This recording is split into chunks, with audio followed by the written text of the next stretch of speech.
Most men think they are the hunters in the game. They think because they have the career, they have the steez and the sweet mouth to talk to any woman, they are the ones in control. But let me ask you a sisterly question. Why is it that every woman you bring into your space ends up being a storm instead of peace? You complain women are these, women are that, but you're the one who went to the market and choose that particular fruit. If you buy a basket of tomatoes and every single one is rotten at the bottom, is it the tomato's fault or the man who refused to do his due diligence?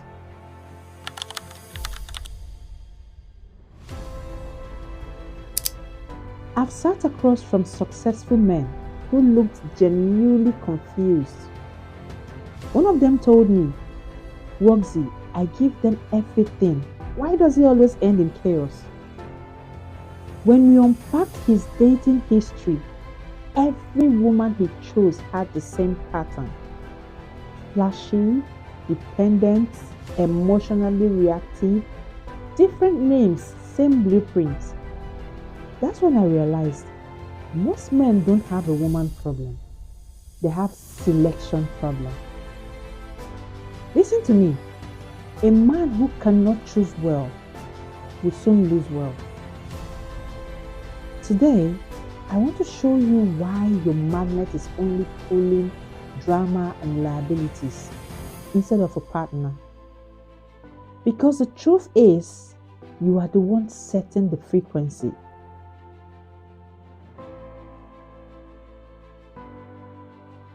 It's very easy to join the boys and say fear women.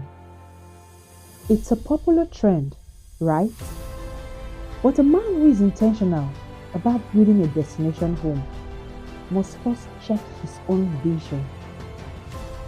If you're consistently attracting war into your house, there's a signal you're sending out there that is making those women feel welcome.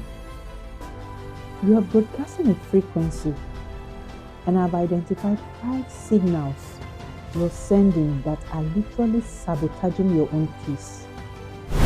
Number 1, chasing package over substance. Most men are incredibly visual. They see a girl with the body goals, the nice curves, the 30-inch wig, and the 10 over 10 makeup, and immediately they tell themselves, this is the one for me. You are like a man who wants to buy a car, and because the paint job is shiny, you don't even bother to open the bonnet.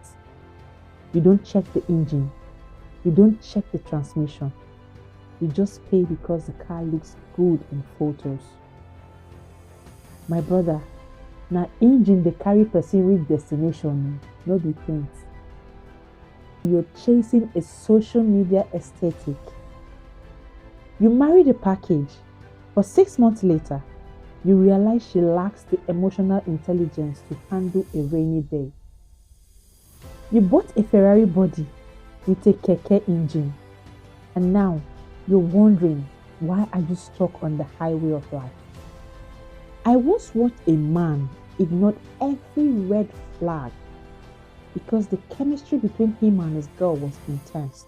She disrespected waiters, she mocked his goals, but she looked incredible in his arms. 6 months later, he admitted he felt emotionally drained every single day. Attraction got him in, but her character would have won him out. Number 2, some men have what I call the scholarship spirit. They are always looking for that girl in distress. Her rent is due, her cat is sick, her life is in a mess. They think by saving her, they are buying her loyalty forever. My brother, you're running a charity organization, not a relationship. And the problem with scholarship is that once the student graduates, they leave the school and they will always graduate. You think if you fix her life, she will never leave. But love built on pity is not a foundation, it's a depth. And nobody likes being reminded of their depth. As soon as she stabilizes, she will look for a man who matches her status, not the one who reminds her of her struggle. You want a partner, not a project. I've seen this pattern too many times. A man pours out his heart into a woman financially, emotionally, spiritually, trying to build her from scratch. But the moment she stands tall, something shifts. She no longer feels equal, she feels indebted. And relationships built on imbalance eventually collapse under resentment. Number three, fearing the. Be honest with yourself. Are you afraid of a woman with her own mind? Some men avoid brilliant, ambitious women because they feel it will be hard for them to control her. They want someone low level so they can feel like the big boss. You are like a man who buys a touchlight phone because he's intimidated by an iPhone. Yes, the touchlight is easy to manage, but it cannot do what an iPhone or a smartphone can do for you in your life. Some men pass over amazing and supportive queens because they want to feel superior. Then 2 years later, that man is exhausted because he's carrying the mental weight of two people. He chose a follower and now he's lonely at the top. Control is a drug for the insecure, but partnership is the fuel for a successful relationship. And let me tell you something about the strongest couples I've observed. The men were never threatened by their wives' or women's intelligence. Rather, they are energized by it. There's something powerful about watching two secure people build together. It looks different and feels different. Number four, this is the one that really hurts my heart. You want to show off. You go to the club, you spray money.